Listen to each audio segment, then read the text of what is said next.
बच्चा न ठहरने के चलते अंजलि को अक्सर मोहन के ताने भी सुनने पड़ रहे थे, इसलिए वह कुछ दिनों के लिए मायके में अपनी मां के पास चली आई। मां को जब इसकी वजह पता चली तो उसने अंजलि से कहा कि वह एक पहुंचे हुए बाबा को जानती है जो बहुत सी औरतों की गोद हरी कर चुके हैं। अंजलि झाड़फूंक करने वाले बाबाओं और पीरफकीरों पर जरा भी यकीन नहीं करती थी, इसलिए उसने मां को साफ मना कर दिया। मां ने उससे कहा कि अगर वह बाबा के पास नहीं जाना चाहती है तो अपने पति के घर वापस लौट जाए। जब अंजलि ने मोहन से बात की तो उसने कहा कि वह उससे तलाक लेना चाहता है क्योंकि उसे बच्चा नहीं हो रहा है। ऐसे में अंजलि के पास मां की बात मानने के सिवा कोई दूसरा रास्ता ही नहीं बचा था। एक दिन जब अंजलि मां के साथ बाबा के आश्रम पहुंची तो पता चला कि उस आश्रम में मर्दों के आने की मनाही थी। उस आश्रम में उस बाबा को छोड़ उसके तीमारदारों में सिर्फ औरतें ही शामिल थीं। बाबा की शिष्याओं ने अंजलि से एक कागज के टुकड़े पर बिना किसी को दिखाए अपनी मनपसंद मिठाई का नाम लिखने को कहा। अंजलि को कुछ समझ नहीं आ रहा था, लेकिन वह मां की इच्छा रखने के लिए सब कुछ करती गई। अंजलि ने उस कागज पर मनपसंद मिठाई का नाम लिखकर उसे एक डब्बे में रख दिया, जिसमें बाबा की शिष्याओं ने ताला लगाकर अंजलि को यह कहते हुए उसके हाथ में थमा दिया कि वह इस डब्बे को लेकर साधना कक्ष में जाए। बाबा अपनी चमत्कारी ताकतों की बदौलत यह जान गए होंगे कि उसने इस कागज में क्या लिखा है। साधना कक्ष में पहुंचने पर उसे वही मिठाई खाने को मिलेगी जो उसने इस कागज पर लिखी है। अंजलि जब बाबा के पास साधना कक्ष में जाने लगी तो उसकी मां भी उसके साथ होली। बाबा ने अंजलि को वही मिठाई खाने को दी जो उसने उस कागज पर लिखी थी तो वह हैरान रह गई, क्योंकि अंजलि के सिवा किसी को भी यह नहीं पता था कि उसने उस कागज पर क्या लिखा है। उसने बहुत दिमाग दौड़ाया लेकिन गुत्थी सुलझी नहीं। समस्या जानकर बाबा ने अंजलि से कहा, अगर तुम पेट से होना चाहती हो तो तुम्हें रात भर इस कमरे में अकेले ही रहना होगा, क्योंकि यह मेरा साधना कक्ष है। इस कक्ष में सोने से तुम्हारी गोद यकीनन हरी हो जाएगी। अंजलि को इस कमरे में अकेले रात बिताने पर एतराज था। इस पर बाबा ने कहा, इस कमरे में कोई और दरवाजा नहीं है और तुम अकेली ही रहोगी। तुम इस कमरे में अपने साथ लाए गए ताले को लगा लेना, जिसकी एक चाबी तुम्हारी मां के पास रहेगी। कमरे में किसी के घुसने का सवाल ही नहीं उठता है।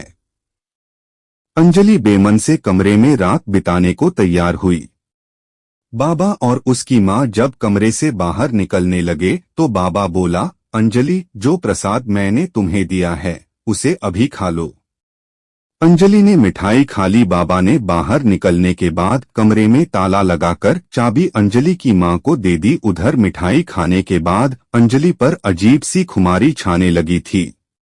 वह अपनी सुध-बुध खोने लगी थी और उसकी नींद तब खुली जब दूसरे दिन की सुबह उसकी मां ने बंद कमरे का दरवाजा खोला।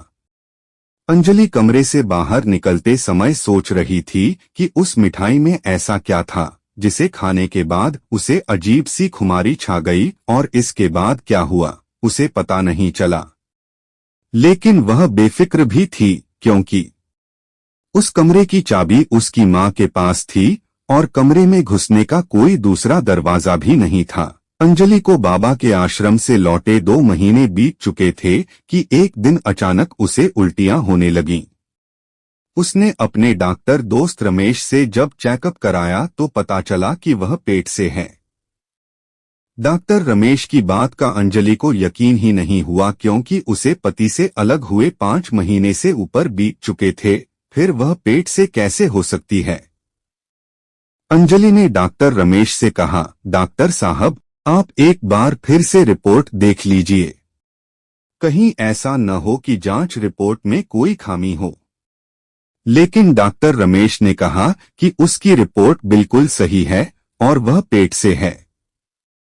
घर पहुंचने पर अंजलि ने अपनी मां से पेट से होने की बात बताई तो मां की खुशी का ठिकाना नहीं रहा।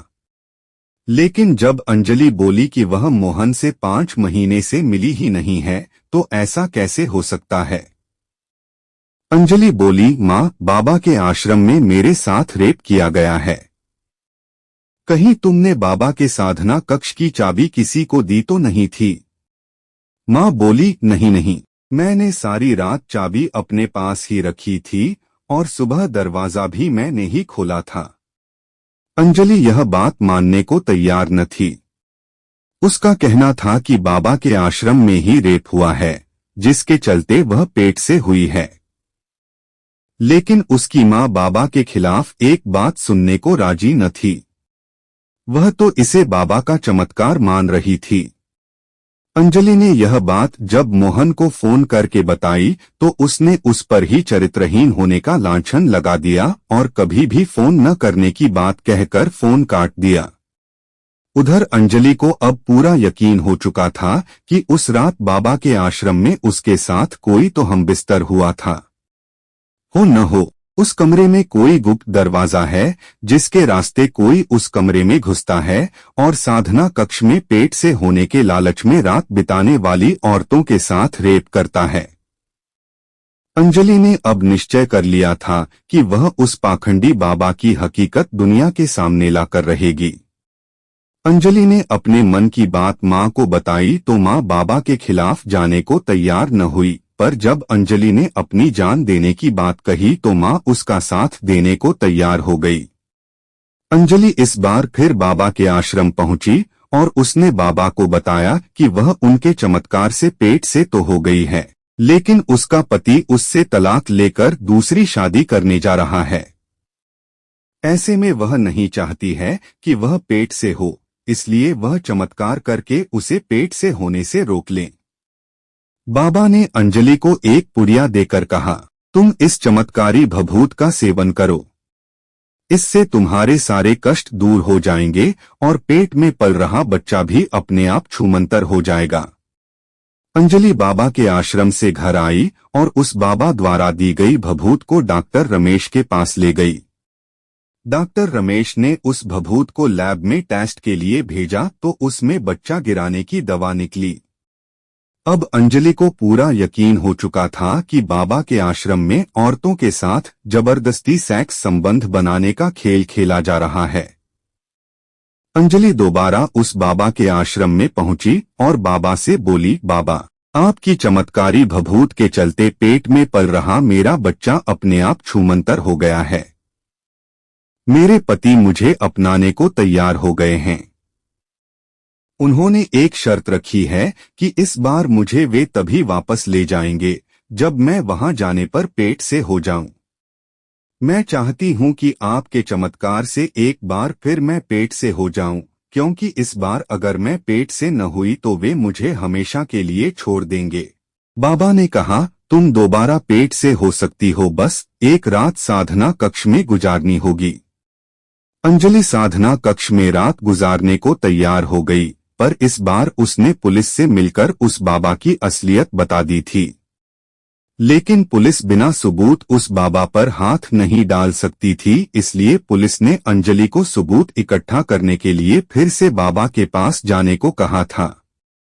इस बार अंजलि पूरी तैयारी के साथ बाबा के आश्रम में आई थी और बोली कि उसकी माहवारी आने के बाद का 13वां दिन है। साधना कक्ष में बैठा बाबा अंजलि के साथ आई दूसरी औरत को देखकर चौंक गया और पूछा, यह कौन है? अंजलि ने बताया, ये मेरी मौसी हैं। आज मां की तबीयत खराब होने के चलते मौसी के साथ आना पड़ा। हकीकत तो यह थी कि अंजलि के साथ आई वह औरत पुलिस वाली थी। बाबा के आश्रम में महिला पुलिस भी श्रद्धालुओं के रूप में फैली हुई थी। बाबा ने अंजलि को फिर वही मिठाई खाने को दी जो उसने पर्ची पर लिखी थी। लेकिन इस बार अंजलि को जरा भी हैरानी नहीं हुई, क्योंकि उसे यह पता चल चुका था कि बाबा को पर्ची पर लिखी गई हर बात पता चल जाती है। इसके पीछे कोई न कोई राज जरूर था, जिससे आज पर्दा उठने वाला था। अंजलि इसी सोच में डूबी थी कि बाबा की आवाज उसके कानों में गूंजी, अब तुम रात बिताने को तैयार हो जाओ और मिठाई खाकर आराम करो। इतना कहकर बाबा बाहर चला आया और अंजलि के साथ आई मौसी से साधना कक्ष में ताला लगवाकर अपनी आरामगाह में चला गया। साधना कक्ष में बंद अंजलि ने इस बार बाबा की दी हुई मिठाई नहीं खाई। वह बाबा का हर राज जान लेना चाहती थी। उसने जब कमरे को बारीकी से देखा तो ऐसा कुछ नजर नहीं आया जिससे उस कमरे में आने के दूसरे रास्ते के बारे में पता चल पाए। तभी अंजलि की नजर बाबा के साधना कक्ष के कोने में रखी अलमारी पर गई। उसने जैसे ही अलमारी के दरवाजे का हैंडल पकड़कर खोला तो दरवाजा खुल गया। यह देखकर अंजलि चौंक गई क्योंकि वह नाम मात्र की अलमारी थी। इस कमरे में घुसने का एक खुफिया दरवाजा था जो दूसरे कमरे में जाकर खुलता था। बगल वाले कमरे में एक बड़ी सी स्क्रीन लगी हुई थी जो पूरे आश्रम का नजारा दिखा रही थी। तभी अंजलि की नजर एक छोटी सी स्क्रीन पर गई। उसने उस स्क्रीन पर चल रहे नजारों में जो देखा, उसके बाद उसे पर्ची पर लिखी हर बात के बारे में बाबा को पता चल जाने का सारा राज समझ में आ गया था, क्योंकि जहां पर बैठकर औरतें अपनी मनपसंद मिठाई का नाम लिखती थीं, वहां आसपास छिपा हुआ कैमरा लगा था। बाबा इस कमरे में बैठकर जान लेता था कि किसने कौन सी मिठाई का नाम लिखा है। फिर उसमें वह बेहोशी की दवा मिलाकर खुफिया दरवाजे से साधना कक्ष में आ जाता था। अंजलि को उस कमरे में तरह तरह की मिठाइयां एक फ्रिज में रखी हुई भी मिल गई थीं। तभी उसे बगल के कमरे से कुछ खटपट की आवाज सुनाई दी। वह समझ गई कि इस कमरे में बाबा के आने का समय हो गया है। वह बड़ी सावधानी से साधना कक्ष में लौट आई। वह अपने साथ आई महिला पुलिस को फोन करना नहीं भूली। अंजलि साधना कक्ष के बिस्तर पर बेहोशी का नाटक करके पड़ी थी।